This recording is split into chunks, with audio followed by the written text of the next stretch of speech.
वरुणः सन्नो भवतु वर्यमा सन्नो इन्द्रो बृहस्पतिः सन्नो विष्णुरुक्रमः नमो ब्रह्मणे नमस्ते वाय त्वमेव प्रत्यक्षं ब्रह्मासि त्वामेव प्रत्यक्षं ब्रह्म वदिष्यामि ऋतं वदिष्यामि सत्यं वदिष्यामि तन्मामवतु तद्वक्तारमवतु भवतु मामवतु वक्तारम्। ॐ शान्तिः शान्तिः शान्तिः। शङ्करं शङ्कराचार्यं केशवं बादरायणं सूत्रभाष्यकृतौ वन्दे भगवन्तौ पुनः पुनः। ईश्वरो गुरुरात्मेति मूर्तिभेदविभागिने व्योमवद्व्याप्तदेहाय दक्षिणामूर्तये नमः। गुरुर्ब्रह्मा गुरुर्विष्णु गुरुर्देवो महेश्वरः गुरुः साक्षात् परं ब्रह्म तस्मै श्रीगुरवे नमः। शान्ताकारं भुजगशयनं पद्मनाभं सुरेशं विश्वाधारं गगनसदृशं मेघवर्णं शुभांगं लक्ष्मीकान्तं कमलनयनं योगैर्विद्यानगम्यं वन्दे विष्णुं भवभयहरं सर्वलोकैकनाथं। नारायणं नमस्कृत्य नरं चैव नरोत्तमं देवीं सरस्वतीं व्यासं ततो जयमुदीरये। मूकं करोति वाचालं पङ्गुं लङ्घयते गिरिं यत्कृपातमहं वन्दे परमानन्दमाधवम्। यं प्रव्रजन्तम् अनुपेत अपेतकृत्यं दैवायनो विरहकातर आजुहाव पुत्रेति तन्मयतया कर्गोऽभिनन्दो तं सुंसुमानतोऽस्मि सच्चिदानन्दरूपाय विश्वोत्पत्त्यादिहेतवे तापत्रयविनाशाय श्रीकृष्णाय वयं नमः। ये सच्चिदानंद भगवान की जय, सद्गुरुदेव महाराज की जय, श्रीमद्भागवत महापुराण की जय। ओम नमः पार्वती पते हर हर महादेव। श्रीमन्नारायण नारायण नारायण श्रीमन्नारायण भजमन्नारायण नारायण नारायण भजमन्नारायण श्रीमन्नारायण नारायण नारायण श्रीमन्नारायण श्रीमन्नारायण नारायण नारायण श्रीमन्नारायण बद्रीनारायण नारायण नारायण बद्रीनारायण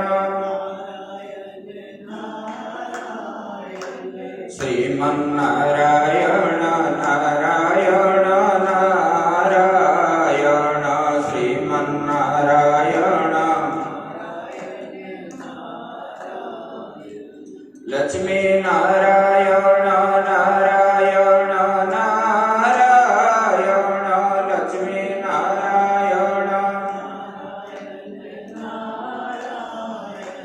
श्रीमन्नारायण नारायण नारायण श्रीमन्नारायण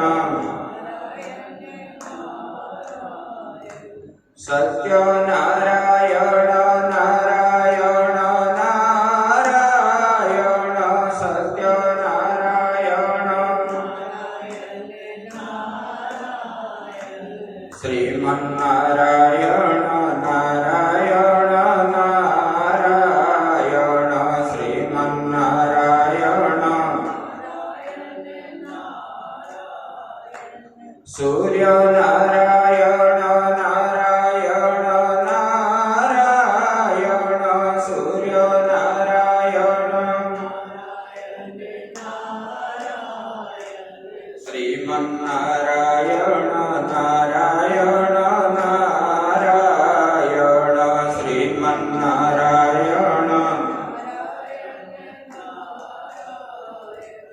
सद्गुरु नारायण नारायण नारायण सद्गुरु नारायण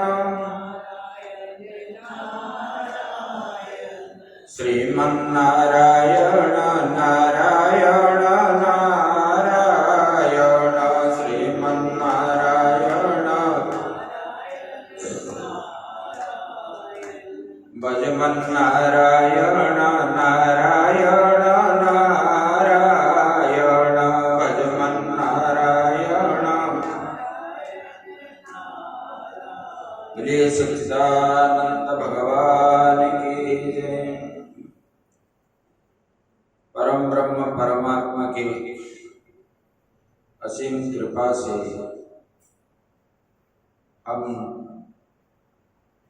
हम लोग ये पावन माह जो है श्रावण माह, इसके अवसर पर हम लोग चतुर्मास भाद्रव, श्रावण और भाद्रव जो है ये 2 महीना को चतुर्मास कहते हैं। और ये 2 माह हम लोग जो स्वयं भगवान शंकर जी के श्रीमुख से निकली हुई और सुखदेव जी महाराज से बताया हुआ ये जो श्रीमद् भागवत रूपी ग्रंथ पंचम वेद भी कहते हैं, इसको हम ये पावन माह में श्रवण करने से धर्म अर्थ काम मोक्ष जीव को प्राप्त होता है। और ये चतुर्मास के उपलक्ष्य पर हम ये शंकरनाथ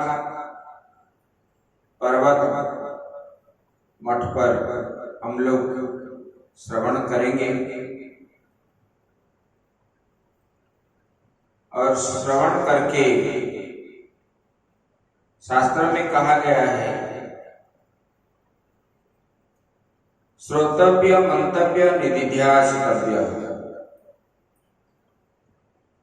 श्रवण करना है, शास्त्र को श्रवण करना है और श्रवण करके उसको बार बार मनन करना है। मनन मतलब चिंतन करना है। करते करते करते जैसे कि कोई व्यक्ति जिसको ज्यादा चाहता है उसी आकार वृत्ति उनका बन जाता है, तदाकार वृत्ति बन जाता है। जो चीज हम श्रवण करेंगे उसको बार बार हम मनन करने पर, बार बार भगवान का चिंतन मनन ये सब करने पर वो भगवत आकार वृत्ति बन जाएगा। तब जो है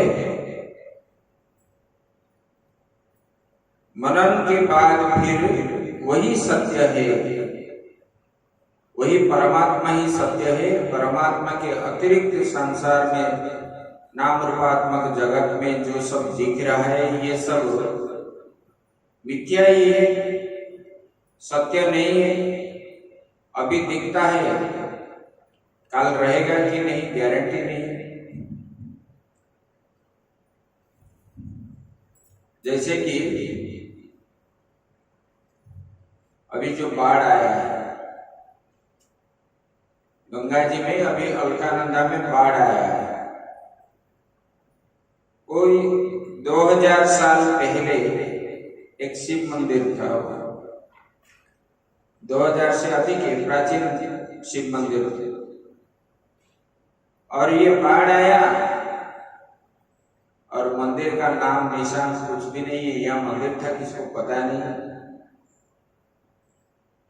अभी जैसे अफगानिस्तान में भूकंप आया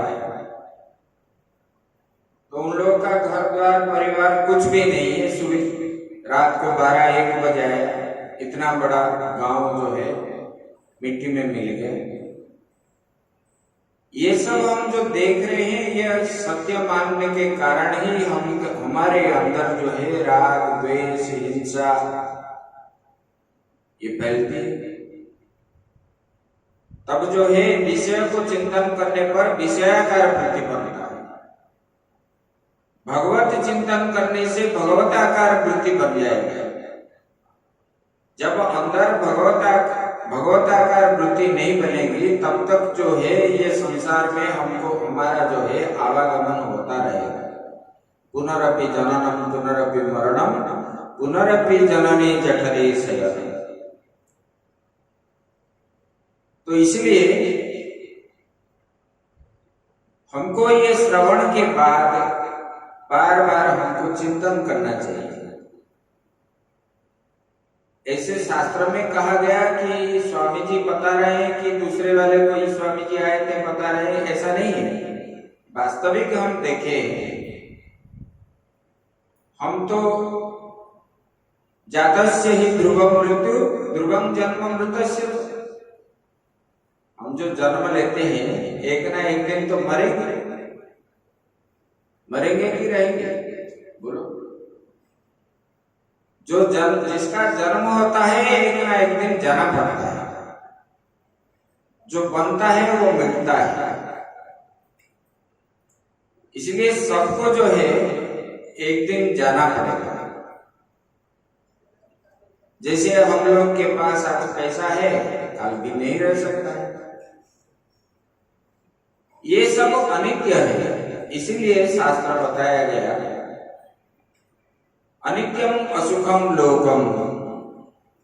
ये संसार अनित्य होने के कारण इसमें सुख की प्राप्ति कभी नहीं होगी।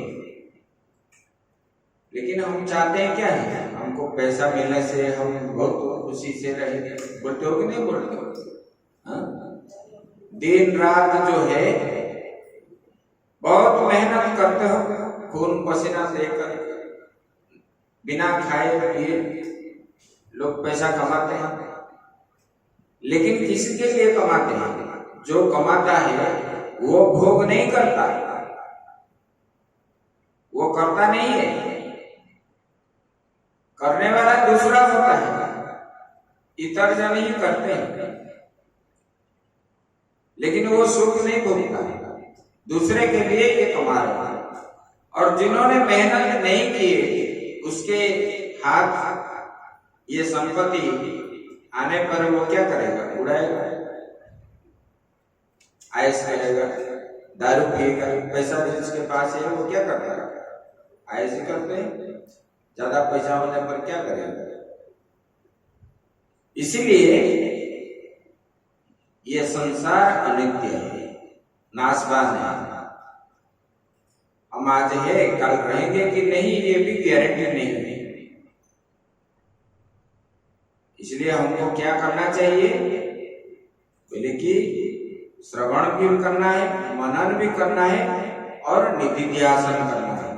निधिध्यासन मतलब जो भगवान परमात्मा ही सत्य है, ब्रह्म ही सत्य है, जगत मिथ्या। ये ब्रह्म जो सत्य हम मान गए, परमात्मा या ब्रह्म हो या भगवान बोलो, जो भी बोलो, जो सत्य है उसी को सत्य को गांठ बांध करके जिद करके उससे अतिरिक्त और कुछ विषय में हम नहीं जाना, यही है निधिध्यासन। जैसे कि प्रहलाद को आगे आएगा प्रसंग में, 7वां स्कंद में आएगा, हिरण्यकशिपु ने 5 साल के बच्चे को बहुत दुख दिया, भय भी दिखाया, विष भी पिलाया और क्या जहर भी दिया। फिर भी उन्होंने क्या बोले कि ये तो मिथ्या ही है। भगवान ने जब पूछे, प्रहलाद मेरे आने से देरी हो गई और मेरे वजह से तुमको जो है इतना कष्ट उठाना पड़ा, तो प्रहलाद हंसते हंसते इतने सुंदर बात बताए, बोले कि भगवान मैं तो डरता नहीं था। बोले किस लिए आपको डर नहीं आता? बोले कि भगवान मैं तो वो खड़ग में भी जिस तलवार लेकर के आते थे उसी में आपको ही मैं देखता था। जो हाथी आया था वो हाथी के अंदर मैंने तो आपको ही देख रहा था, और जो जहर दिए उसी में भी मैं आपका चरणामृत समझ करके मैं पान किया था, इसलिए तो मुझे डर नहीं लगा। आप ही सब जगह पर है, आप तो व्यापक है, एक स्थान में आप रहने वाले नहीं, ना देश काल पात्र इससे रहित है। भगवान आप जहां पर है वहां हमको कष्ट कैसे होगा? जो सत्य मान गया है उसको बोलते हैं दृढ़ विश्वास।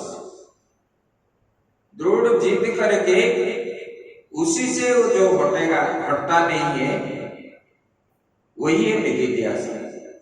परमात्मा ही सत्य है, बाकी जितने दिख रहे हैं ये सब मिथ्या ही है। लोग क्या बोलते हैं, मैं नहीं खाने से मेरा पति नहीं खाएगा, मैं घर में नहीं रहने से उनको नींद भी नहीं होगी, ऐसे बोलते हो कि नहीं बोलते? रामायण में क्या आया है? सुर नर मुनि सब किए रीति, स्वार्थ लागी करहि सब प्रीति। सब अपने अपने स्वार्थ के लिए क्या करते हैं? एक दूसरे को प्रेम करते हैं, लेकिन अपना स्वार्थ नहीं हासिल हुआ तब वो खराब है। माताएं अगर भोजन बना के समय पे घर में पति को नहीं देंगे तो पति क्या बोलेगा, ये स्त्री मेरी अच्छी है, घर से निकाल देंगे, डिवोर्स पेपर निकाल देगा। होता है कि नहीं होता है? अगर आप लोगों माताओं को भी यदि पति समय पे अपना इच्छा पूर्ति नहीं करेगा तो आप भी क्या बोलोगे, ये पति ठीक नहीं है। ये सब स्वार्थ लगा हुए है उसी में, इसलिए ये दुख का कारण बनता है। और जहां स्वार्थ नहीं है वहां दुख नहीं है। परमात्मा में स्वार्थ नहीं है, इसलिए भगवान ने बोलते हैं कर्मण्येवाधिकारस्ते मा फलेषु कदाचन। हम लोगों का कर्म में अधिकार है, हम कर्म करेंगे, फल की इच्छा नहीं रखेंगे। फल की इच्छा रखने से उसमें बंधन होता है। जब बंधन होगा तब जो है फिर हमको जन्म लेना पड़ेगा। तो ऐसे ये पंचम वेद रूपी श्रीमद् भागवत ग्रंथ को हम अभी 2 महीना हम श्रवण करेंगे।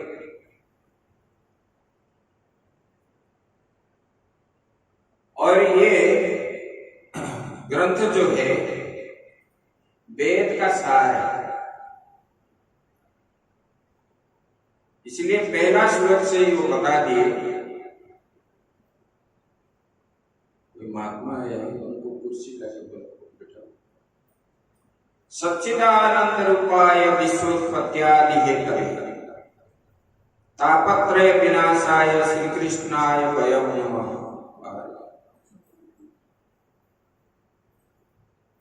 तो बोले कि ये परमात्मा कैसा है?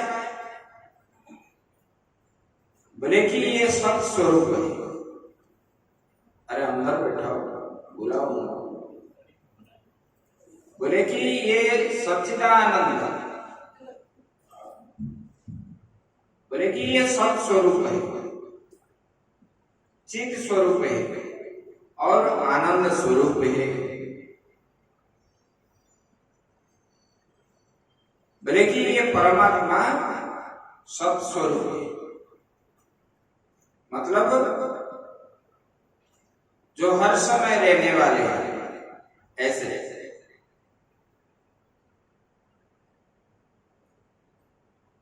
ये परमात्मा को हम किस लिए प्रणाम करते हैं? ना विश्वोत्पत्त्यादि हेतवे, ये सारा संसार का कारण कौन है? परमात्मा है। उत्पत्ति, स्थिति और प्रलय, ये तीनों का कारण जो है परमात्मा है। वही उत्पत्ति करते हैं ब्रह्मा के रूप में, और विष्णु जी के रूप में वो पालन करता है, और शिव जी के रूप में वो क्या है? संहार करता है।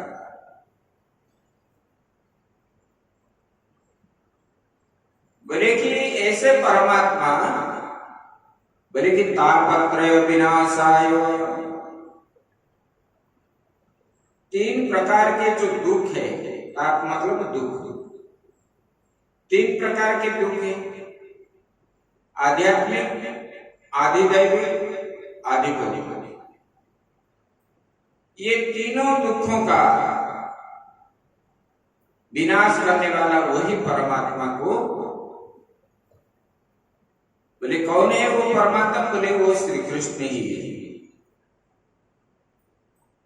उसी भगवान श्री कृष्ण को हम प्रणाम करते हैं। व्यासदेव जी ऐसे पहला श्लोक लिख करके प्रणाम किए। हम लोग मतलब गुरु और शिष्य उभय कामनार्थ में उन्होंने हमको हमारा मंगल हो, इसी वजह से उन्होंने प्रार्थना की। और भागवत सुनने से पहले सुखदेव जी को भी प्रणाम किया जाता है।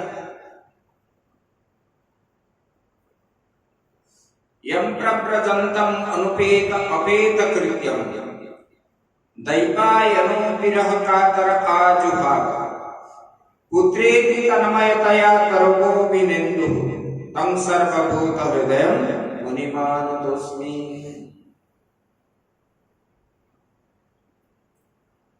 एक बार क्या हुआ, ये रुद्र संहिता में आता है। हम पहले आप लोगों को सूचना दिए थे कि माता पार्वती ने, पार्वती को भगवान शंकर जी ने इसी महीना भागवत का श्रवण कराए थे। कहां पर? अमरनाथ। अमरनाथ में श्रवण कराया। एक बार माता पार्वती ने बोले शिव जी को कैलाश में, भगवान हमको श्रीमद् भागवत की कथा श्रवण कराइए। भगवान शंकर जी बोले ठीक है, सुनाएंगे। जब सुनाने के लिए बोले तो एक दिन पार्वती जी को लेकर के हिमालय के ऊपर गए और घूमते घूमते एकांत में अमरनाथ गुफा के पास बाहर खड़े होकर के डंबर बजाने लगे।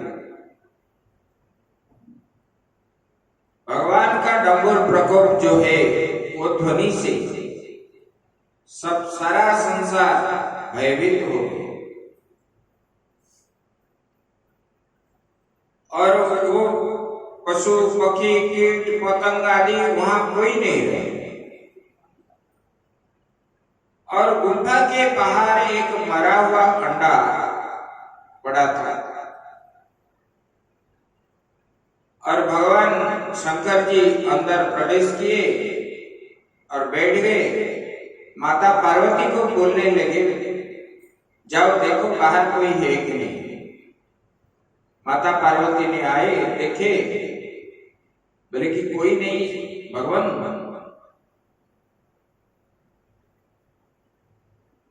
तब जो है उन्होंने श्रीमद् भागवत की कथा उनको श्रवण कराई। जैसे श्रवण प्रारंभ किए, माता पार्वती 10वें स्कंद तक सुनने लगे।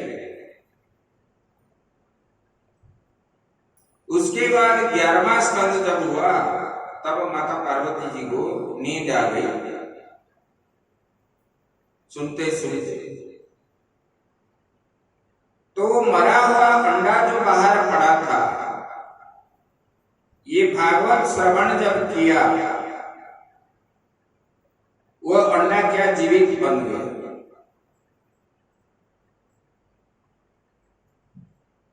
जिसका अंडा था उसी प्रकार रूप धारण किया। और तोते का अंडा था, वो तोता बन गया। और माता पार्वती को नींद खुल गई। खुलने के बाद पार्वती जी बोले, भगवान मुझे नींद आ गई, मैं कुछ रह गया मेरा 11वां स्कंद, भगवान मुझे दोबारा बताइए।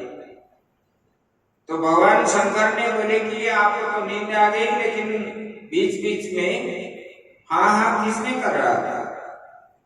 जब बाहर आके देखे तो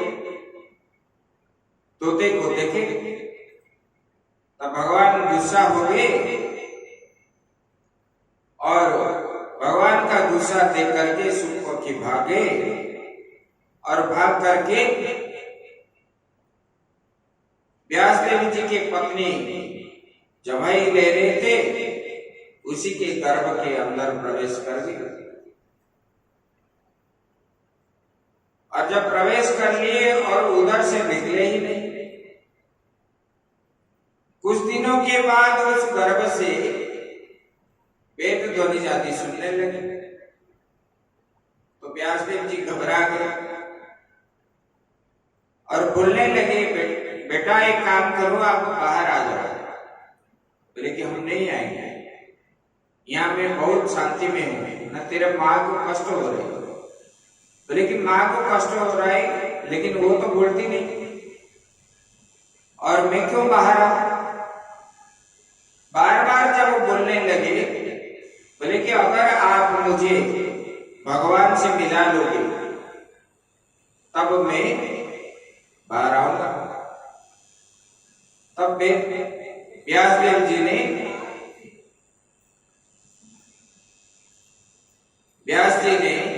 भगवान को बुलाए। और भगवान को जब बुलाए, भगवान ने बोले कि बेटा आप बाहर आ जाओ। तब सुखदेव जी ने अंदर से ही बोलने लगे, भगवान आप मुझे वचन दीजिए, मैं जब बाहर आऊंगा आपका माया जो है मुझे स्पर्श नहीं करेगा, तब मैं बाहर आऊंगा, नहीं तो मैं यही ठीक हूं। इस प्रकार जब बोलने लगे, तब भगवान ने बोले ठीक है आप बाहर आ जाओ, मेरी माया तुमको कुछ नहीं करेगी। तब गर्भ से जब बाहर आए, उस समय उनको 14 साल हो गया। यम प्रप्रजंतम अनुपेत अपेत कृत्यम। प्रप्रजंत मतलब जन्म होते ही, जैसे कि कोई बच्चा जन्म होता है तो उनका अपेत्य कर्म बनता है, नाभि छेदन करते, नाखून आदि काटते, मुंडन करते, इस प्रकार होता है। लेकिन ये सब सुखदेव जी का नहीं हुआ है। और वो जो नाड़ी बड़ा सब था उसको ऐसे ऊपर डाल के जंगल की ओर चल पड़े, प्रवज्ञा को धारण किया, संन्यास होकर के घर छोड़ करके चले गए। और ये देख करके जब पुत्र सन्यासी बन करके जा रहा है घर से जंगल की ओर, माता पिता क्या करते? ढूंढते।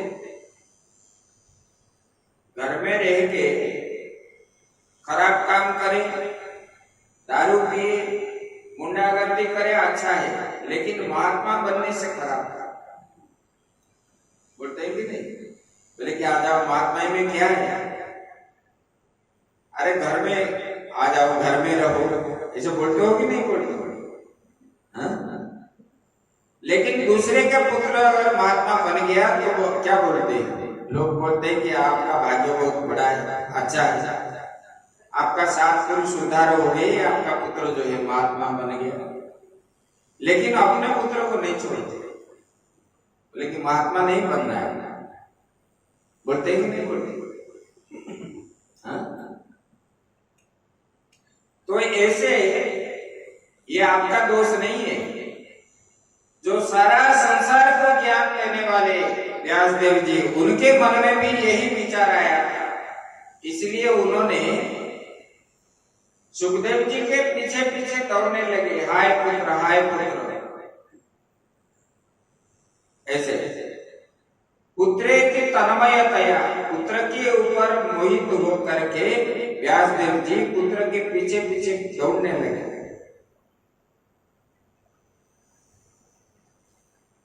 बोले कि वहां पर जब गए, वो तो गुफा जैसे पेड़ के अंदर घुस गए और वहां पर भगवान का ही चिंतन करते करते अहम ब्रह्मास्मि, इस प्रकार चिंतन करते करते उन्होंने वहां पर रहने लगे। जब इन्होंने बुलाए तब वो पेड़ से आवाज उत्तर आया, बोले कौन किसका पुत्र है, कौन किसका पिता है? सारा संसार ब्रह्म ही है। ना आत्मा का कभी जन्म होता है ना मृत्यु भी है, ना वो किसका पुत्र बनता है, ना किसका भाई है, ना किसका बहन है। ऐसे जब उत्तर सुनने लगे तब वो व्यासदेव जी आ गए। तो बोले कि ऐसे मुनि को मैं प्रणाम करता हूं।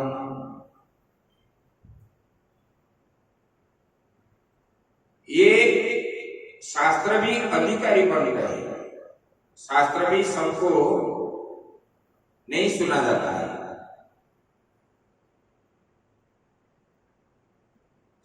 जैसे कि बंदर के हाथ आप शालिग्राम दोगे, वो शालिग्राम का महत्व क्या जानेगा? उनको तो मालूम नहीं। इसलिए शास्त्र भी जो है, शास्त्र में जो ज्ञान है, ये ज्ञान किसको सुनाना चाहिए? जो पालन कर सके, जो धारण कर सके। धारण और पोषण करना यही धर्म है। धर्म का व्युत्पत्ति यही है, धारण करना और पोषण करना उसका।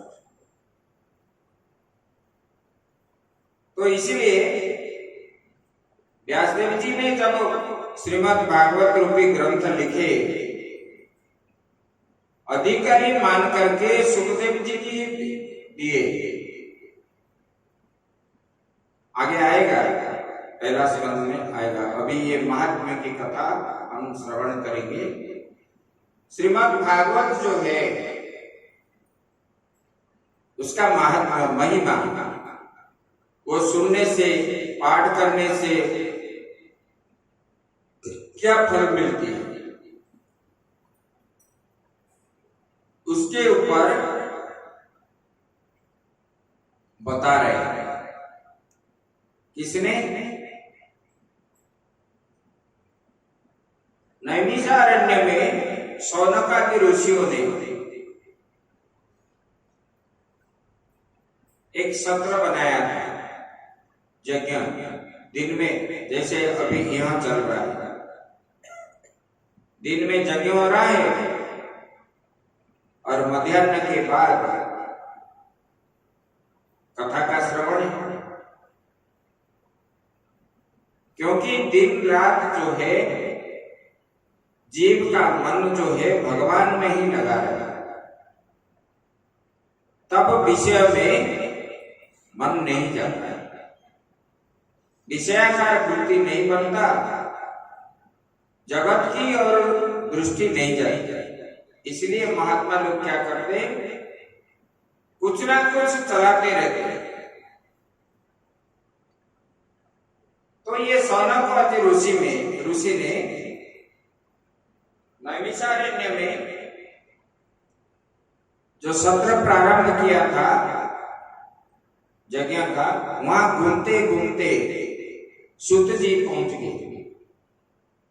जब सूत जी पहुंच गए, सूत जी को देख करके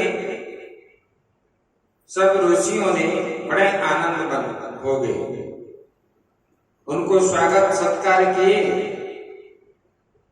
और बोले कि भगवान आप अच्छे समय पर यहाँ पर आए और आपको तो भगवान ने ही हमारे पास भेजे। ऐसे मान करके उनको उच्चासन पर बैठाए, पूजन आदि किए। पूजन आदि करने के बाद उन्होंने उनको प्रश्न किया। शौनक बात, अज्ञान ध्वंत विध्वंस कोटि सूर्य समप्रभ सुताख्याय कथा सारम मम कन्न रसायनम। शौनक जी ने बोल रहे कि हे सूत जी, अज्ञान ध्वंत विध्वंस, बोले कि अपने अंदर जो अज्ञानता है, अविद्या है, मूल अज्ञान जिसको बोलते हैं, उसको ध्वंस करने का शक्ति किसके पास है? बोले कि आपके पास है भगवान।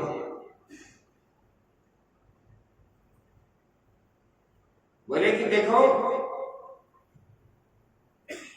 बोले कि अज्ञान ध्वंसकार,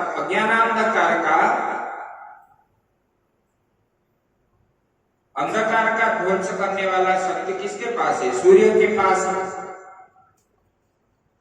बोले कि ऐसे जैसे कि अंधकार का ध्वंस करने का शक्ति सूर्य के समान जैसे सूर्य के पास है, इसी प्रकार अज्ञान अंधकार का, अज्ञान भी एक अंधकार है, अविद्या जो है अज्ञान, वही भी एक अंधकार के स्वरूप है। बोले कि उसी अंधकार को मिटाने का शक्ति भगवान आपके पास है। करोड़ सूर्य के शक्ति के समान आपके पास वो ज्ञान है, जिसको सुनने से हमारा ये अज्ञान रूपी अंधकार मिट जाएगा और ज्ञान रूपी प्रकाश हमको प्राप्त हो जाएगा।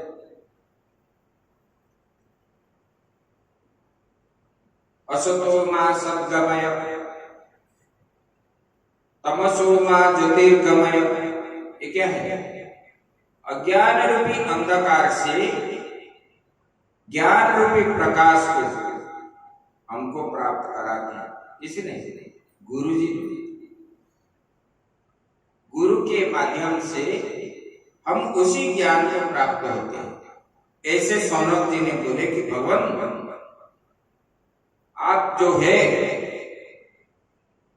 हमारा ये जो अनादिकाल से पड़ा हुआ अज्ञान, ये अज्ञान जो है, आपके जो ज्ञान का भंडार है, वो ज्ञान के द्वारा हमारा अज्ञान को भगवान विध्वंस कर दीजिए। बोले कि सुतख्याहि कथा सारम मम कर्ण रसायनम। सौनक जी बोलते हैं कि बोले भगवान आप हमारे कानों के लिए रसायन है, अमृत स्वरूप है आपकी कथा। अमृत मतलब जिनको पीने पर कि खाने पर कभी तृप्त नहीं होता, और चाहिए और चाहिए और चाहिए, इसी प्रकार।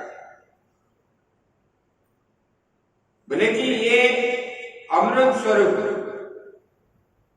सार गर्भित कथा हम लोगों को सुनाइए भगवान। भक्ति ज्ञान विरागात्तो विवेको वर्तते महान, माया मोह निरासश्च वैष्णवे क्रियते कथम। बोले कि भक्ति ज्ञान और जो वैराग्य है, बोले कि ये भक्ति ज्ञान और वैराग्य से बोले क्या प्राप्त होता है? बोले कि ज्ञान की प्राप्ति होती है,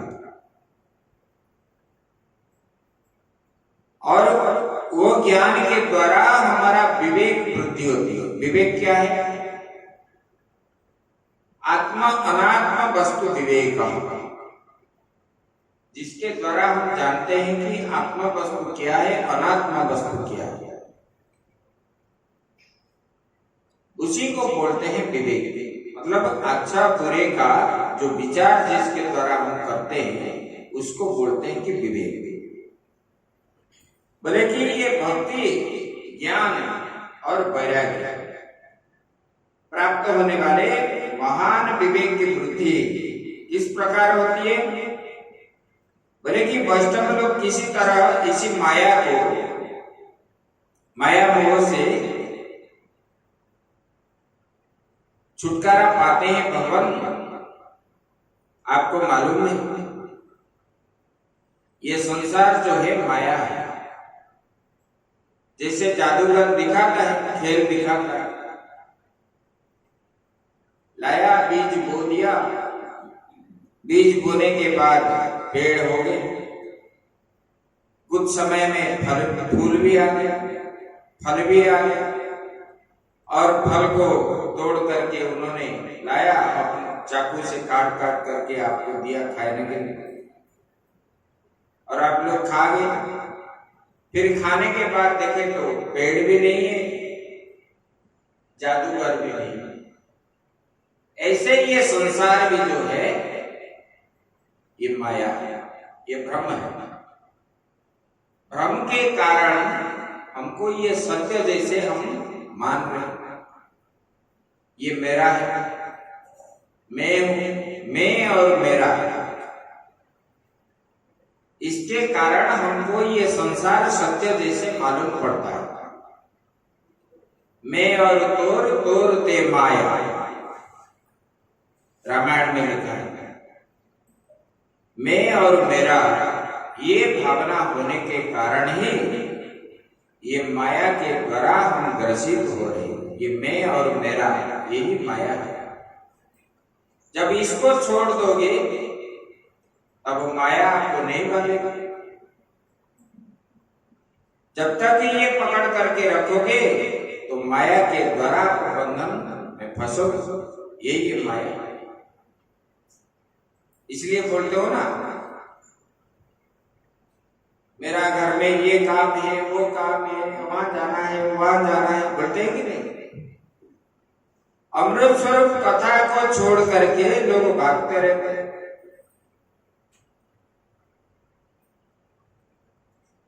ऐसे सौनक जी ने बोले कि भगवान, जिस ज्ञान के द्वारा संसार के माया की निवृत्ति होती है, भगवान उसी ज्ञान को हमको दीजिए, और जिसके द्वारा हमारे मन में भक्ति उत्पन्न हो, ज्ञान उत्पन्न हो, अपने अंदर वैराग्य आ गया। त्याग वैराग्य नहीं रहने से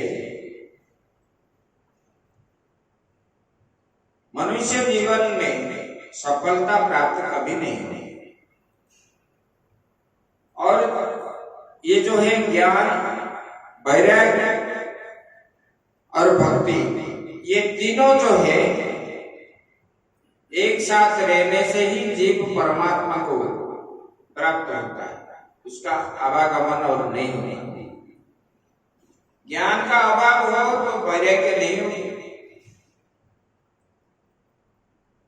और वैराग्य खाली भक्ति हो, उसमें ज्ञान ना हो, वैराग्य भी ना हो, वो भी लाभदायक नहीं।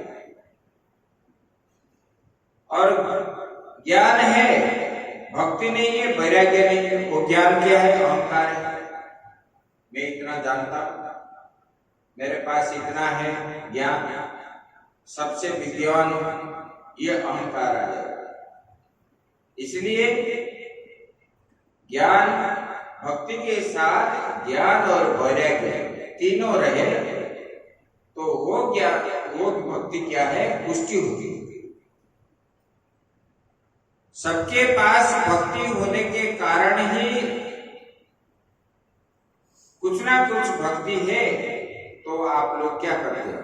मत्था टेकते, मंदिर में आते, लेकिन वो भक्ति के अंदर वैराग्य भाव नहीं।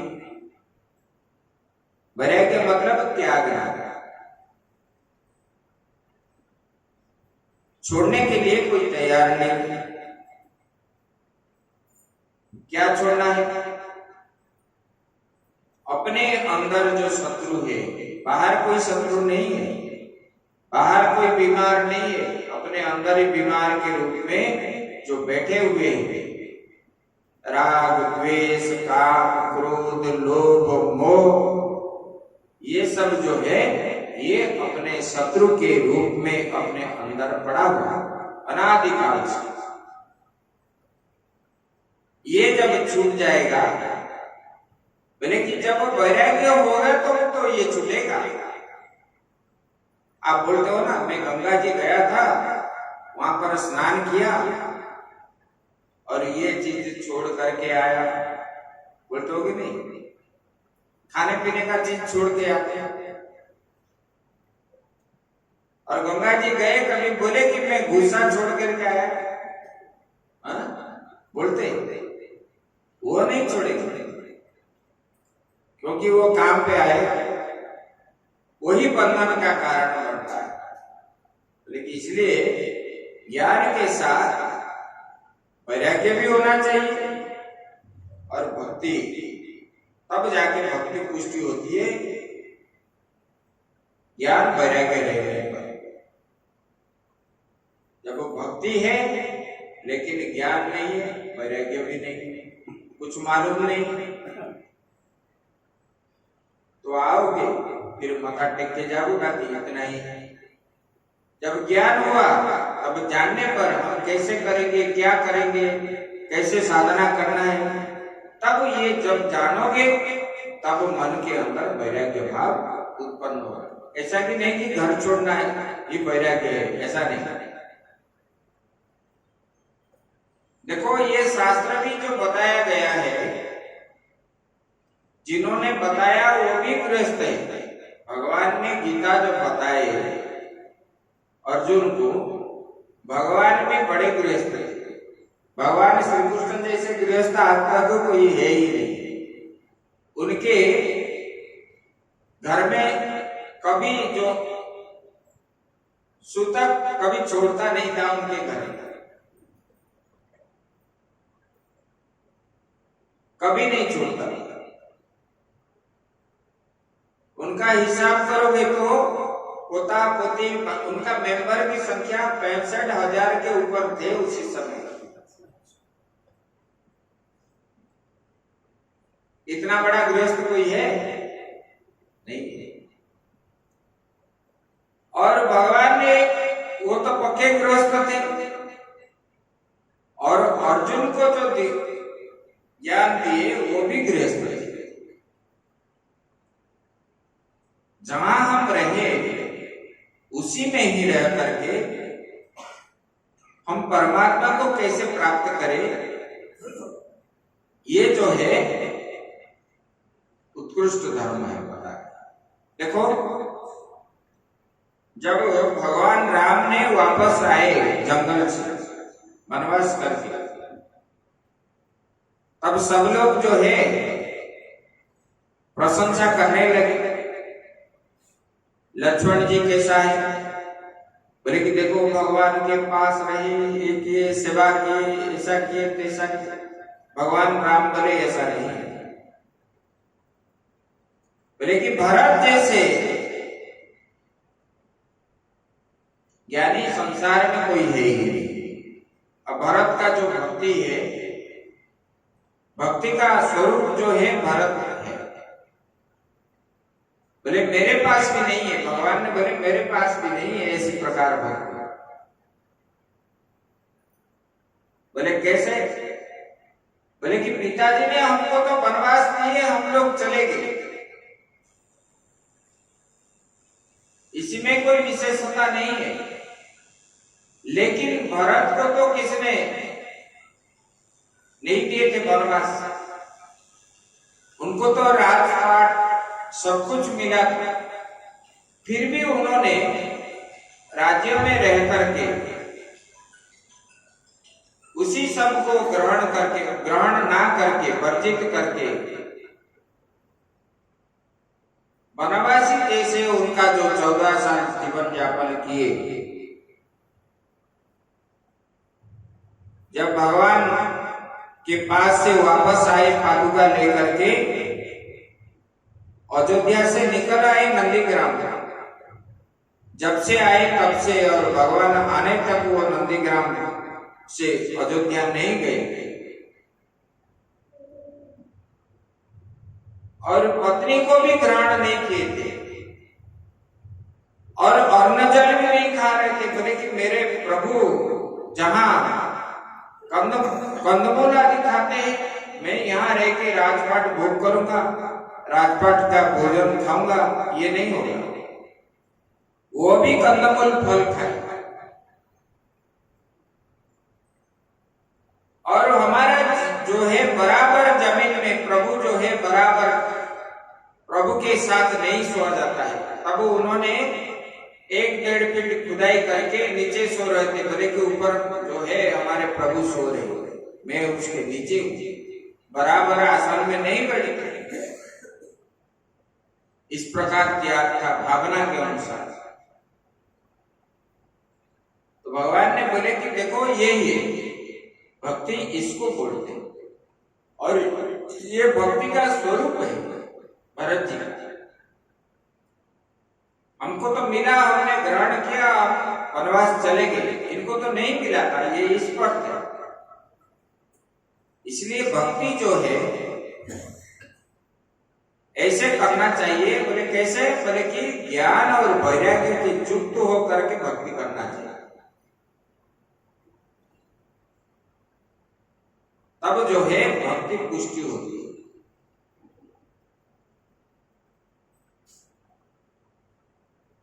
उसके बाद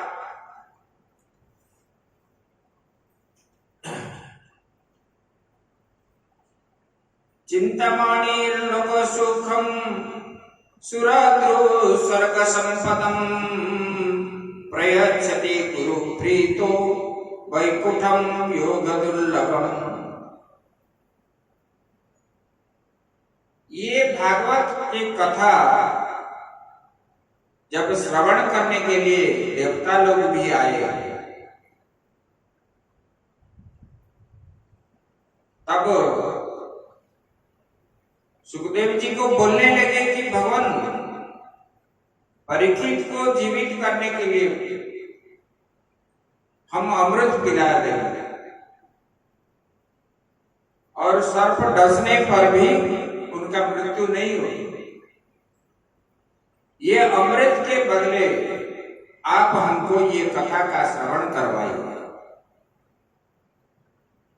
तो बोले कि कहाँ ये श्रीमद् भागवत और कहाँ आपका अमृत है। ये अमृत पाने पर वो तो तो जीवित तो रहेगा, लेकिन मुक्ति मोक्षों को प्राप्त नहीं होगी।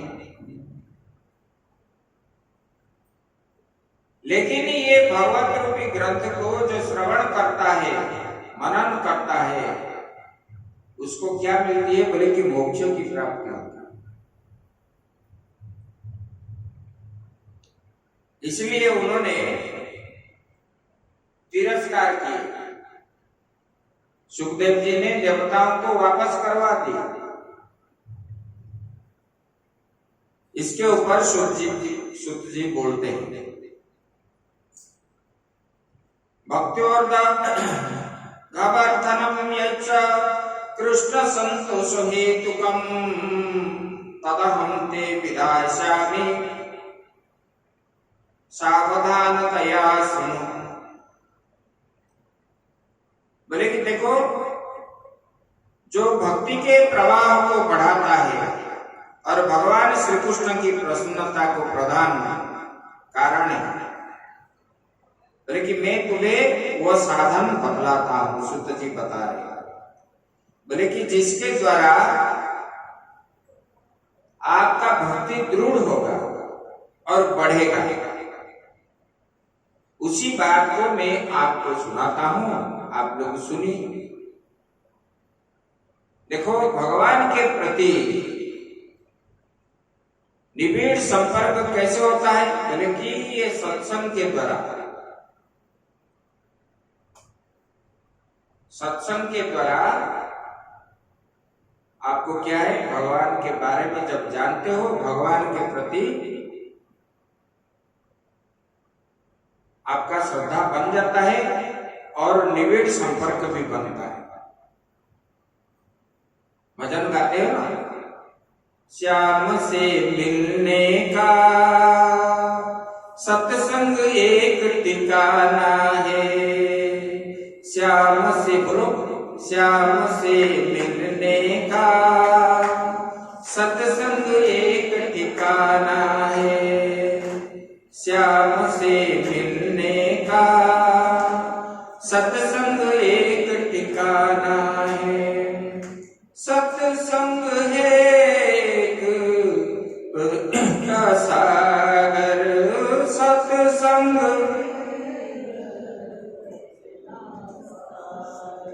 भर लो चाहे जितने गागर।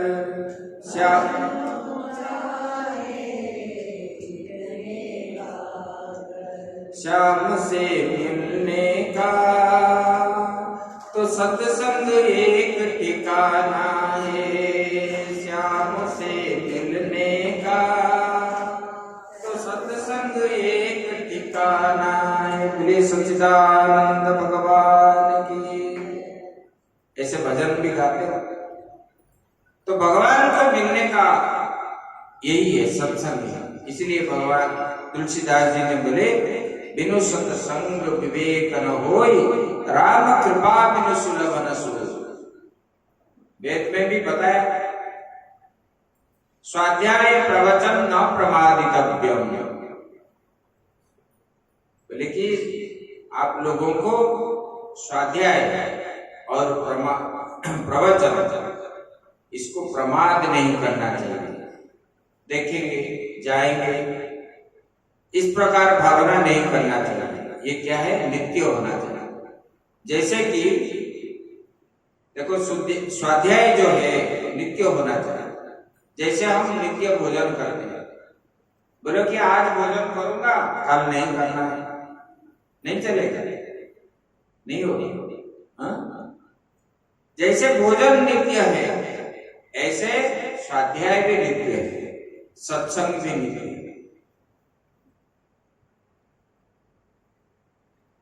एक दिन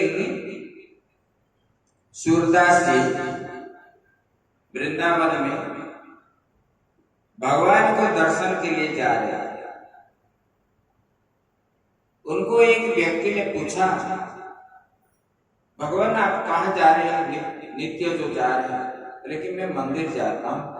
बोले किस लिए? ना बिहारी के दर्शन के लिए। बोले कि आप तो अंधे हैं। बोले होने से क्या है? मैं अगर उनको नहीं देखता हूं तो वो तो मुझे दिखता है, इसलिए मैं जाता हूं। ऐसे मन के अंदर ये भावना होना चाहिए। ये भावना कम होने के कारण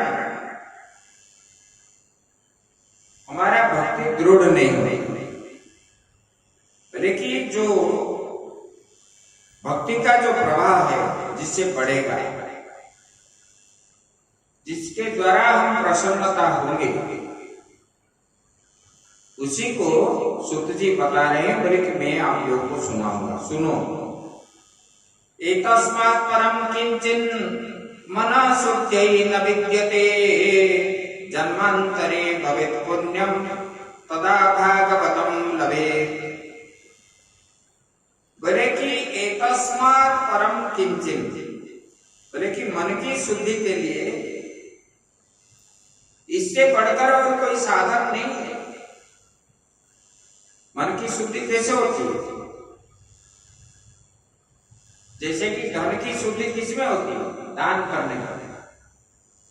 नहीं तो आप रखोगे तो जैसे टंकी में पानी आप स्टॉक करके रखोगे, 5 दिन 10 दिन के बाद उसके अंदर क्या हो जाता है? कीड़ा बन जाता है।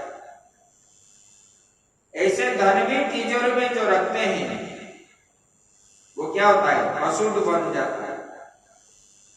दान करने से वो शुद्ध बनता है, शुद्ध होता है, इसलिए दान किया जाता है। बोले कि ऐसे मन की शुद्धि क्या है? बोले कि श्रवण करने से, सेवा करने से, संतों की सेवा करने से, सत्संग की, शास्त्र की कथा श्रवण करने से और भगवान का स्वरूप को दर्शन करने से। बोले कि मन की शुद्धि के लिए इससे बढ़कर और कोई साधन नहीं है। बोले कि ये भागवत शास्त्र का श्रवण करने पर ही मन की शुद्धि हो जाती है। बोले कि जब मनुष्य के जन्म जन्मांतर का पुण्य उदय होता है तब जो है ये भागवत शास्त्र की श्रवण करना प्राप्त होता है। ऐसे कि नहीं कि जैसे वैसे मिल जाएगा। बोले कि आगे बताएंगे, पहला स्कंद जो है अधिकारी संघ, प्रवचन करने वाला कैसे होना चाहिए, सुनने वाला भी कैसे होना चाहिए। परीक्षित महाराज भी इस प्रकार के त्याग वैराग्य युक्त और सुखदेव जी भी ऐसे थे। बोले कि ये शुद्धि तब होती है, मन की शुद्धि भागवत के श्रवण करने पर। बोले कि ये जन्म जन्मांतर का पुण्य जब उदय होता है तब जो है आपको श्रवण करने के लिए मिलेगा। तब तो लोग बोलते हैं ना हमारा काम है, हम नहीं आ पाए तो स्वामी, बोलते हो कि नहीं बोलते? हाँ, पुण्य गायब हो गया। ज्यादा पुण्य होने से क्या होगा? ज्यादा खाने पर पेट पड़ता है कि नहीं पड़ता है? ऐसे शास्त्र ने, देखो शास्त्र ने जो बताया, पूर्व मुनि ऋषि सब जो बताए, हम लोगों के लिए किस लिए बनाया? हमारे भलाई के लिए। हम कैसे परमात्मा को प्राप्त करें। ये संसारिक दुख जो है हमको भोगना ना पड़े। ये संसार में रहना ही दुख का कारण है। लड़ाई झगड़ा, खाना पीना, ये सब प्रपंच है। इससे छुटकारा किसे मिलेगा? बार बार हम जन्म लेंगे, बार बार मरेंगे, ये दुख तो दुख ही दुख है। इसलिए परमात्मा की प्राप्ति जब हो जाता है तब जो है जीव को और बार बार जन्म लेना नहीं पड़ता है। जब परमात्मा मिल जाते हैं तब उसका जन्म मृत्यु चक्र छूट जाता है। इसलिए परमात्मा के साथ संबंध जोड़ने का माध्यम जो है यही है। कसाधु कथा लोके ककाच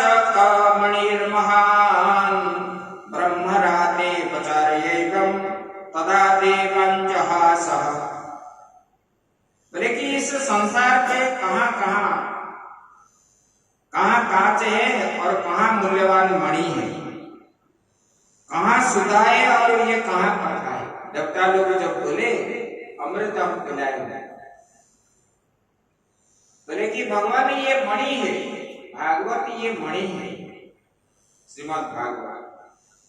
और वो अमृत क्या है? बोले कि ये कांच है, शीशा है।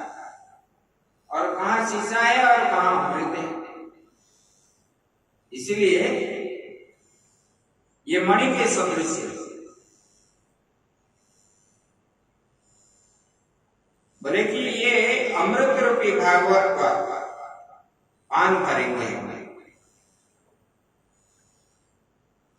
परस्पर, ऐसे बताया। बोले कि ये परस्पर में ऐसे कौन? देखो, सनक सनंदन सनातन सनत कुमार जो चारी भाई थे, वो अपने आप ही सत्संग करते थे। एक बैठेंगे उपचासन पे और तीनों नीचे बैठेंगे। कोई भी है, वो तो ज्ञानी थे, क्योंकि जब जन्म हुए तब से ही उन्होंने चुन लिया था कि हम ये निवृत्ति धर्म को पालन करेंगे, प्रवृत्ति धर्म हम नहीं ग्रहण करेंगे। और वो ज्ञानी भी है। और उन्होंने नित्य सत्संग करते हैं। एक भाई बोलेंगे, तीनों भाई सुनेंगे। ऐसे ज्ञानी भी कभी बंद नहीं करते। जैसे कि हम लोग भोजन करना, मल त्यागना, मूत्र त्यागना जैसे बंद नहीं होते, इसको बंद करने से बीमार बन जाते। ऐसे सत्संग भी इसको बंद करने पर बीमार बन जाता है। इसलिए जब मन खाली रहता है तो विषय की ओर मन भागेगा। देखो, गोपियों ने क्या करते थे? गृहे गृहे गोप वधू कदम्बा सर्वे मिलित्वा समवायो योगे पुण्यानि नामानि पठन्ति नित्यं गोविंद दामोदर माधव। आप गोपियों का पूजन करते हो, किस लिए करते हो? इसलिए करते वो भगवान का नाम कभी भूलते नहीं थे। घर में जो काम करते थे, देखो आप लोग बोलते हो कि हमको समय नहीं मिल रहा है, बोलते हो कि नहीं बोलते? अच्छा, आप लोग अभी घर किए हो, उस समय गोपियों ने भी घर नहीं किए थे, उनके बाल बच्चे नहीं थे, वो भी काम कर रहे थे। काम करते समय भगवान का नाम लेते थे। जो भी काम करते थे, झाड़ू लगाने समय, भोजन बनाने के समय, स्नान के समय, ध्यान के समय, हर समय भगवान का नाम के अतिरिक्त उनको कुछ संसारी उनको मालूम नहीं पड़ता। अभी आप जितना काम कर रहे हो, भगवान का नाम लेते लेते काम करोगे तो और ज्यादा काम आप करोगे, क्योंकि आपको ध्यान नहीं रहेगा मैं क्या कर रहा हूं क्या नहीं। करते चलोगे, करते चलोगे। गृहे गृहे गोपे वधू कदम्बा सर्वे मिलित्वा समवायो योगे। बोले कि घर के काम करने का समय तो वो भगवान का नाम लेते थे, और काम खत्म होने के बाद वो लोग जो क्या करते थे, एक साथ मिल करके बैठते थे। समवेत योगी, समवेत योगी मतलब इकट्ठा बैठना। अभी आप लोग जैसे बैठे बैठ करके क्या करते थे? वो बात कर रहे थे, इनका बहू ऐसा है, उनका बेटा ऐसा है, उनका बेटी ऐसी है, ये बात करते थे। ये नहीं, भगवान का नाम लेकर के हे केशव, हे माधव, हे अच्युत, श्री कृष्ण दामोदर माधव, यही गुणगान नित्य करते थे।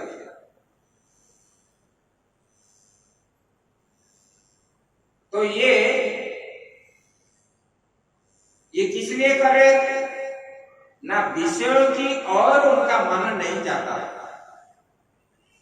जिनका जिनका मन भगवान में है, इसका मन संसार की ओर कभी नहीं जाएगा। उनके पास भी बाल बच्चे थे, पति थे, सब कुछ था, धन भी था, संपत्ति था। आप सुनोगे 10वें स्कंद में वेणु गीत में सुनोगे वो कैसे बोलेंगे भगवान, सुनाएंगे हम। 7 दिन के कथा में पूरा श्रवण नहीं होता है। अभी आप जो 2 महीना सुनोगे उसी में पूरा आप सुनो। तो ये जो है भक्तों का ये बता रहे, बोले कि भक्तों का लक्षण क्या है? बोले कि इसको बार बार श्रवण करने से, मनन करने से परमात्मा की प्राप्ति होती है।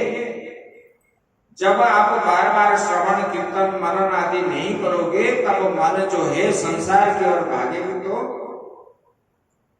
कोई पैसा के पीछे भागता है, कोई स्त्री के पीछे, कोई स्वामी के पीछे, कोई पुत्र के पीछे, कोई पुत्री के पीछे, कोई धन दौलत के पीछे, ऐसे भागता रहेगा। तो उससे छुटकारा पाने के लिए ये साधन क्या है? भगवान का भजन करना। देखो, शरीर धारण के लिए हम लोगों को भी अन्न और वस्त्र वासगृह चाहिए। ऐसा नहीं कि महात्मा है तो उनको नहीं चाहिए, क्योंकि ये अन्न से उत्पन्न हुआ है। ये शरीर जो है ये अन्न से उत्पन्न हुआ है। क्योंकि हम लोग का उत्पन्न कैसे हुआ? रज और वीर्य से हुआ है। माता के रज और पिता के वीर्य जो है अन्न के द्वारा उत्पन्न होता है। हम जो भोजन करते हैं, वो भोजन जो करते हैं, वो भोजन का सूक्ष्म रूप क्या होता है? रक्त बनता है। और स्थूल रूप जो है मल मूत्र पसीना निकल जाता है शरीर से। सूक्ष्म रूप जो है खून बनता है। और ये रक्त का सूक्ष्म रूप क्या है? रज और वीर्य बनता है। तो ये अन्न से उत्पन्न होने के कारण ये शरीर अन्नमय पिंड है, अन्न की जरूरत है। तो जितना चाहिए इतना ही है। आगे की चिंता करने के कारण ही और ज्यादा बाह्य आपको समय क्यों नहीं मिलता? पहले लोगों को नहीं मिलता था, अभी क्यों नहीं मिल रहा है?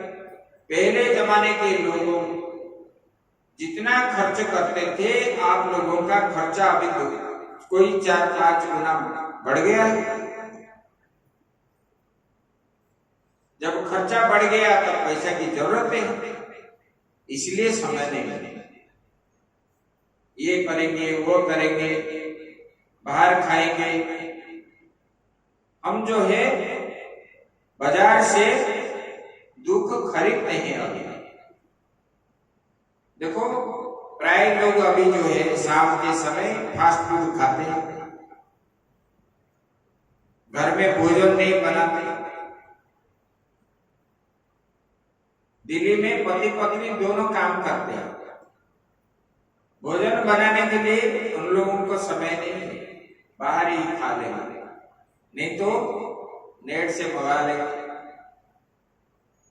और बीमार कौन पड़ेगा? नहीं तो जा करके वहां पिज्जा आदि खा लेते और बोलोगे कि हमको बीमार आया है। ऐसे हमारा खर्चा भी बढ़ा है। ये चाहिए, वो गाड़ी चाहिए, घोड़ा चाहिए, वो चाहिए, वो चाहिए। इसकी वजह से हमको ज्यादा परिश्रम करना पड़ता है, तो पैसा मिलता है तो समय का अभाव बन जाता है। हम सीमित में हम चले गए, खर्चा कम करेंगे, तब क्या होगा? आराम से हम समय हमको प्राप्त होगा। यही अभक्तास्तं सविज्ञाय न ददौ सकथामृतम् श्रीमद्भागवती वार्ता सुराणामपि दुर्लभा। बोले कि देखो, उन्होंने बताया कहाँ अमृत और कहाँ श्रीमद् भागवत की कथा। यह बता रहे हैं बोले कि अवक्ताम स्थांस विज्ञाय, बोले कि भक्ति शून्य मतलब जो कथा के अनधिकारी है, जिसके पास भक्ति नहीं है, बोले कि जानकर कथामृत का दान नहीं किया। इसी प्रकार यहाँ भगवत भक्त बोले कि श्रीमद् भागवत की कथा देवताओं को भी दुर्लभ है। ये कथा देवताओं को भारी दुर्लभ है। बोले कि जो अधिकारी नहीं है उसको अगर देंगे तो फल क्या मिलेगा? उल्टा फल मिलेगा।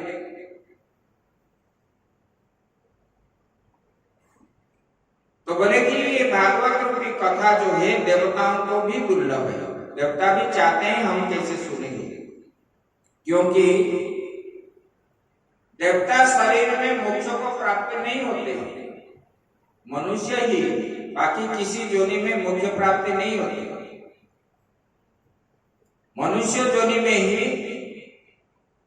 मोक्ष को प्राप्ति होते हैं, भगवान का दर्शन करते हैं, लेकिन बाकी किसी में मोक्ष प्राप्ति नहीं है। इसलिए देवता भी चाहते हैं हमको भी मनुष्य जन्म प्राप्त हो, हम भी भक्ति करें और भगवान को प्राप्त हम करें।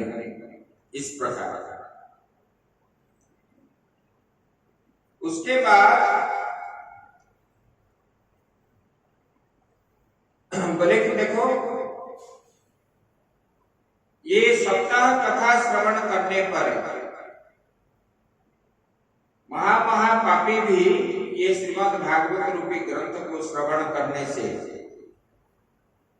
धुंधली धुंधकारी की बात आएगी आगे। बोले कि उसमें बड़ा पापी था वो धुंधकारी, और 7 दिन के कथा को श्रवण करने के बाद उनको जो है 7 दिन में मोक्ष को प्राप्त हो गया। ब्रह्मा जी भी घबरा गए, बोले कि भागवत में इतना दम है।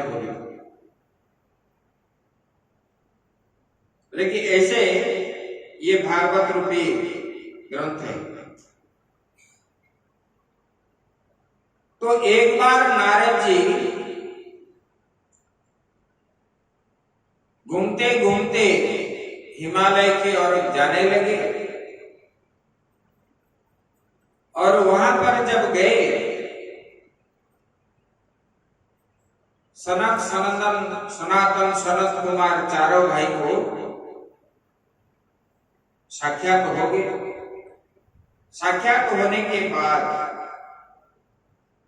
ये भी ब्रह्मा के पुत्र है नारद जी, और वो भी चारों भाई जो है ब्रह्मा के पुत्र है, भाई है परस्पर। नारद भी भाई है सनत सनातन। तो 4 कुमार ने नारद को देख करके पूछने लगे, कथम ब्रह्मन् दिनामुख कुतश्चिन्तत्रो भवान् त्वरितं गम्यते कुत्र कुतश्चागमनं तव। बोले कि हे नारद, कथम ब्रह्मन् दिनामुख, बोले कि आपका मुखमंडल जो है सूख गया क्यों? आप तो हर समय प्रसन्न चित्त में रहने वाले ब्रह्मर्षि हो, और आप प्रसन्न चित्त वाले भगवान का हर समय नाम लेने वाला और हर समय आनंद में रहने वाला नारद के विमुख मुख मंडल में दुख का चिन्ह देख करके सनक सनंदन सनत कुमार आदि पूछने लगे, बोले कि हे नारद, आपके मुख जो है विषन्न बदन क्यों है? कुतः चिंता तुरो भवान, आपका चिंतन बोले कि चिंता का कारण क्या है? आपका मुखमंडल जो है सूख गया क्यों? बोले कि चिंतातुर कैसे हो? इतनी जल्दी जल्दी आप कहां जाते हैं? बताओ। फिर बोल रहे हैं, इदानीं शून्य चेतोसी गतोपि तो यथा जना तवेदं मुक्त संगस्य नोचितं पद कारणम। बोले कि आप जो है इस समय तो आप जो है उस पुरुष के समान व्याकुल जान पड़ते हो जिसका सारा धन लूट गया हो। गतवित्तो यथा जन्म, जिसका घर में चोरी हो गई, उसका वो कैसे हाय हाय करता है। बोले कि उनका मुख जैसे दिखता है, अभी नारद जी आपका मुख भी ऐसे दिख रहा है। बोले कि इसका कारण क्या है? आप बताओ। बद कारणम, आप बताओ। ये जो यहां पर जो आया है, ये उपनिषद में भी आया है, छांदोग्य उपनिषद। नारद जी जो है सनक सनंदन आदि ने भूमा विद्या उनको दान की, तो उसमें उन लोगों ने उनके पास जाकर के नारद जी बोलते हैं कि मैं तो सब शास्त्र अध्ययन किया, ऐसा कोई शास्त्र नहीं जो नारद जी ने नहीं सुना है, नहीं पढ़ा है। संसार में जितने सारे शास्त्र हैं नारद जी के पास है, फिर भी उन्होंने जाकर के प्रश्न कर रहे हैं सनक सनंदन आदि के, जो छांदोग्य उपनिषद में आया है। बोले कि भगवान मैं सब शास्त्र को जान लिया, पढ़ लिया, सब कुछ कर लिया, फिर भी मेरा मन स्थिर नहीं है। शास्त्र जानने पर भी नहीं होता है। तो उसके ऊपर उन्होंने उनको उपदेश किए। यहां पर भी उसी प्रसंग को ही यहां पर बता रहे। सनक सनंदन आदि पूछ रहे हैं, आपके मन में विषन्नता क्यों है? इसका कारण क्या है? बताओ। जब आदमी घबरा जाता है, उनका मुख मलिन पड़ जाता है घबराने के कारण, और घबराने के कारण तुरंत बुखार भी आ जाता है किसी किसी। तो उसी के कारण सनक सनंदन आदि पूछ रहे हैं। तब जो है नारद जी उनको उत्तर देते हैं। बोले कि भगवान मैं आपको बताता हूं, आप सुनिए। अहम तो पृथ्वी या तो ज्ञात्वा सर्वोत्तमामिति पुष्करम च प्रयागं च काशीं गोदावरीं तथा। बोले कि भगवान मैंने पृथ्वी को तपोभूमि मान करके मैंने आया। सर्वोत्तम लोक जो है पृथ्वी है, यही सब कुछ होता है।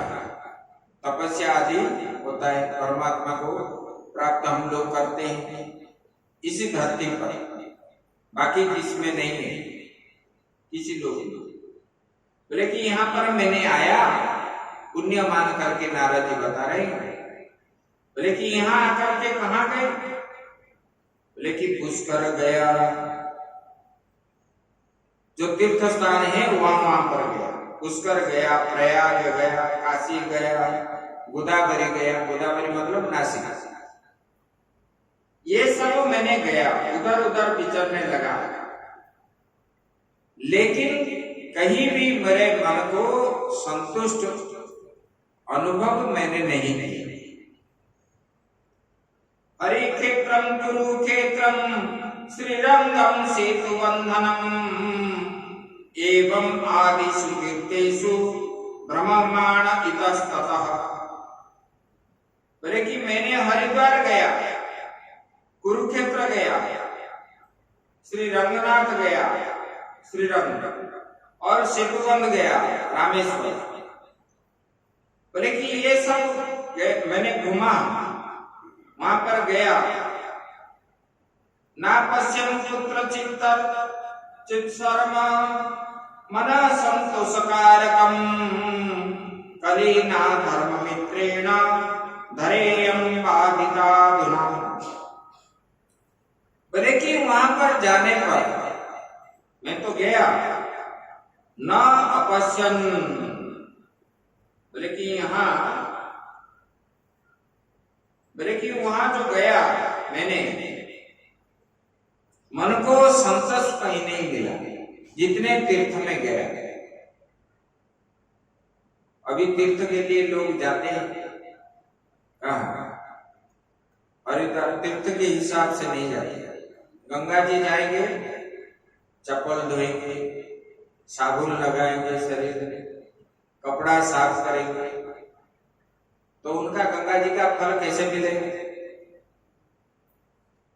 और वहां पर जाके होटल में रहेंगे, अखाद्य भोजन करेंगे, इधर बोलेंगे कि हम तीर्थ जाके आए। तो तीर्थ का फल प्राप्त होगा? नहीं होगा। तीर्थ किस लिए जाते हैं? तीर्थ में जाना है क्योंकि हम घर में भगवान का चिंतन नहीं करते, समय नहीं मिलेगा। वहां जाकर के, क्योंकि वहां कुछ काम नहीं, घूमने के लिए जाते हैं, तो वहां जो है भगवान का चिंतन करने के लिए 1 दिन 2 दिन या 5 दिन हम जाते हैं। गंगा जी को हम समझेंगे ये भगवान के चरण से निकली हुई, इनका जो जल है ये भगवान का चरण से निकलने के कारण ये भगवान का चरणामृत है।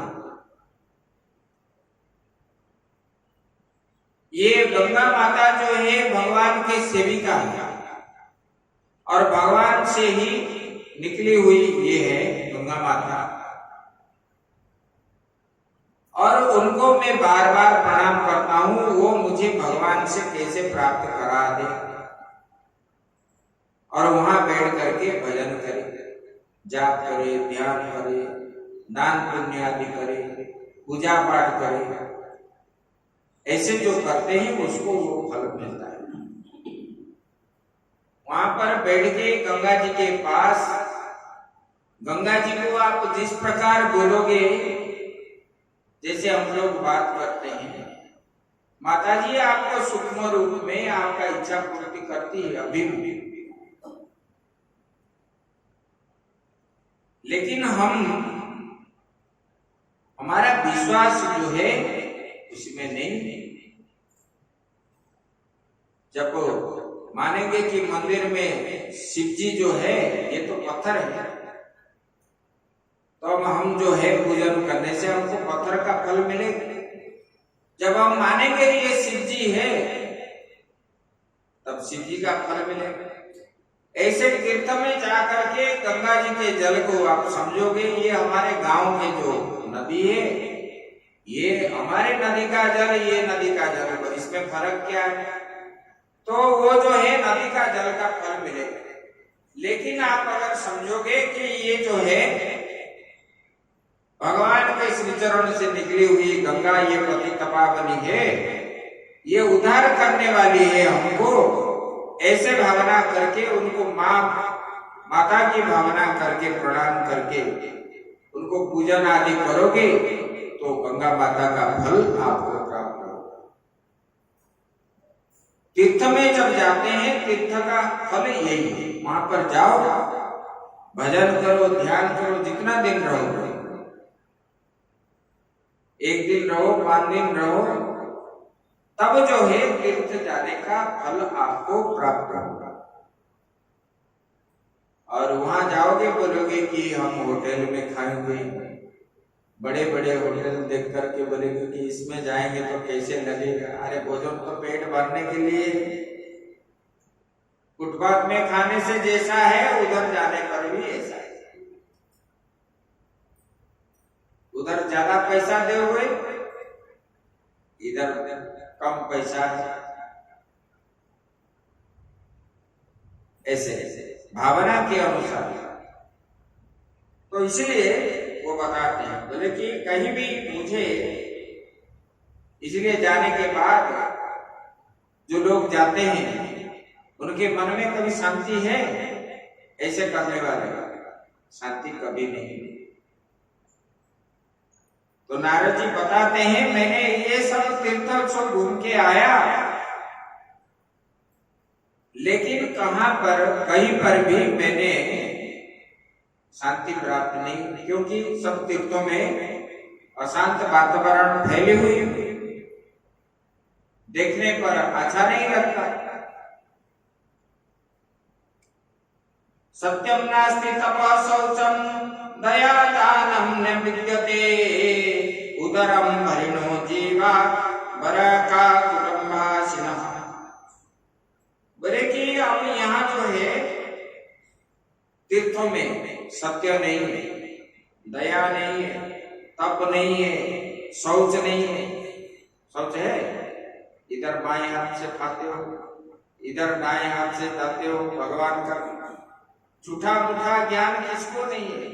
सूची आती है, लघु शंका जाते पैर नहीं धोते, कुला नहीं करते, खाते तो हाथ नहीं धोते, हाथ को ऐसे कपड़े में पोंछ लेते हो।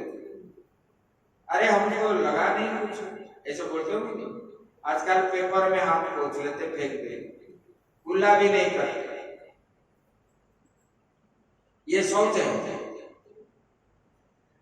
बोले कि सत्यम नास्ति तपः शौचम, सत्य नहीं है, कोई भी सच नहीं बोले, और तप भी नहीं, तपस्या भी नहीं है, शुचि भी नहीं है, दया भी नहीं है किसी के प्रति, और दान भी नहीं करते। बोले कि ये बेचारे जीव क्या करता है? बोले कि उदरम भरिणो जीवा, पेट भरने के लिए ही कर्म करता है, पैसा कमाता है। कैसे हम सुख भोगेंगे? अपने पास बैंक बैलेंस बढ़ेगा, जमीन जायदाद करेंगे, आयस में रहेंगे, ऐसे ऐसे आलीशान बंगला बनाएंगे, इसी चिंतन में रहता है, स्वार्थ की चिंता। और कटुभाषिणः, बड़े पेट पालने के लिए लगे हुए हैं। बोले कि ऐसे असत्य भाषी, आलसी, मंदबुद्धि, भाग्यहीन, उपद्रवग्रस्त हो गए हैं लोग। बोले कि आजकल जो है मंदासमंद मत तरुणी प्रबुदा देखे है, श्यालको बुद्धदायक कन्या विक्रकिणो लोभा दंपति नाम च कल्पकम। बोले कि देखो, घर में स्त्री का राज चलता है, और घर में सलाहकार कौन है? बोले कि साले बनते हैं, और लोभ के वजह से कन्या को भी लोग आजकल बिक्री भी कर देते हैं। बोले कि स्त्री पुरुष का कला लगा रहता है। आश्रमाज यवनैरुद्धा स्तीर्थानि सरितास्तथा देवतायतनं यंत्र दृष्टैर्नष्टा निभोरिषा। बोले कि महात्मा का जो आश्रम, तीर्थ, नदियों पर जब विधर्मियों ने जबरदखल किए,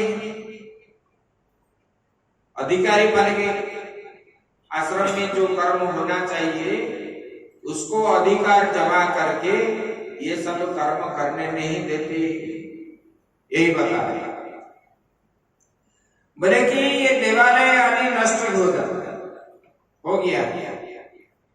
इस समय यहाँ ना कोई जोगी है, ना सिद्ध है, ना ज्ञानी है, न कुछ भी करेंगे नहीं, करने वाले को करने के लिए देते भी नहीं। ऐसे इस प्रकार हो गया है। इसलिए मन में कब संतोष कब मिलेगा? बोले कि संतोष कभी नहीं मिलेगा। संतोष कब होता है? जब हम सत्य, धर्म, न्याय इसको हम पालन करते हैं, तब जो है मन में शांति मिलती है। जब तक मन में सत्य नहीं है, धर्म भाव नहीं है, ये सब हम नहीं करते। देखो, आप जिस दिन सुबह सुबह स्नान करके भगवान के पास आते हो, शुद्ध वस्त्र परिधान करके, तब मन में कितना आनंद आता है दर्शन करने के लिए। जब आते हो पूजा पाठ आदि करके, जब ध्यान करके जब जाते हो, मन में कितना आनंद आता है। जब जिस दिन नहीं करते, आपको कैसे लगता है? हम जिस दिन जाने आने में भजन हमारा नहीं होता है, हमको चोर जैसे लगता है, जैसे हम किसी का कुछ चोरी किया, ऐसे हमको लग रहा है। तो जिसमें शांति है, आनंद है, इसी चीज को हमको ग्रहण करना चाहिए। आगे की बात जो है हम कल करेंगे।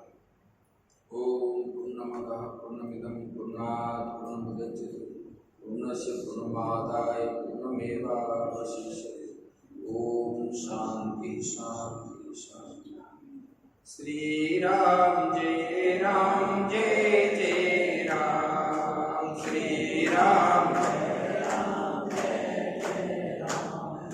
श्री राम जय राम, जय जय राम। श्री राम जय राम, जय जय राम। श्री राम जय राम, जय जय राम। श्री राम जय राम, जय जय राम। श्री राम जय राम, जय जय राम। श्री राम जय राम, जय जय राम। श्री राम जय राम, जय जय राम। श्री राम जय राम, जय जय राम।